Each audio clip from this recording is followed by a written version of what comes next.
സേലം കൊച്ചി ദേശീയപാതയിൽ ഗതാഗതക്കുരുക്ക് രൂക്ഷം. ദീർഘവീക്ഷണമില്ലാതെ നടത്തിയ നിർമ്മാണം കാരണം ദേശീയപാതയുടെ പല ഭാഗത്തും പുനർനിർമ്മാണം നടക്കുകയാണ്.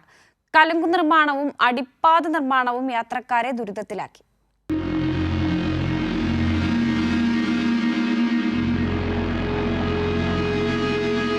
മുൻപ് പാലക്കാട് നിന്ന് 1 മണിക്കൂർ കൊണ്ട് തൃശൂർ ജില്ലയിൽ എത്തുമായിരുന്നു. ഇപ്പോൾ 2 മണിക്കൂറിനടുത്ത് വേണം. ദേശീയപാതയുടെ അശാസ്ത്രീയ നിർമ്മാണം കാരണം പല ഭാഗത്തും പുനർനിർമ്മാണം നടക്കുകയാണ്. മാത്രമല്ല, വെള്ളക്കെട്ട് രൂക്ഷമായ ഭാഗങ്ങളിൽ കലുങ്ക് നിർമ്മാണവും ചില പ്രധാന ജംഗ്ഷനുകളിൽ അടിപ്പാത നിർമ്മാണവും നടക്കുന്നു. ഇതു കാരണം ഗതാഗതക്കുരുക്കും രൂക്ഷം. പണികൾ കുറേ ആയില്ലേ നടക്കാൻ തുടങ്ങിയിട്ട്. ഇത് നടന്നു കിട്ടിയാൽ വലിയ ഉപകാരമായിരിക്കും. ചുറ്റി വരാനും റോഡൊക്കെ ഭയങ്കര മോശമാണ്. ടാക്സ് ഇൻഷുറൻസ് ഒക്കെ നമ്മൾ കറക്റ്റായി അടിച്ചു പോകുന്നുണ്ട്. മൊത്തത്തിൽ അവസ്ഥ മോശമാണ്. യാത്ര ചെയ്യാൻ വലിയ ബുദ്ധിമുട്ടാണ്. വയസ്സായവർ വന്നു കഴിഞ്ഞാൽ ബുദ്ധിമുട്ടാവുന്നത്. ഇപ്പോൾ തൃശ്ശൂർ ഭാഗത്തു നിന്നൊക്കെ വരുന്നവർ ഇവിടെ വന്നു കഴിഞ്ഞാൽ വയസ്സായവർ ലഗേജൊക്കെ ആയിട്ട് വന്നു കഴിഞ്ഞാൽ ഇവിടുന്ന് ആ സെന്റർ വരെ നടന്നു പോകണം വരിക. നിർമ്മാണം നടക്കുന്ന പലയിടത്തും ഒറ്റവരിയിലാണ് വാഹനങ്ങൾ കടത്തിവിടുന്നത്.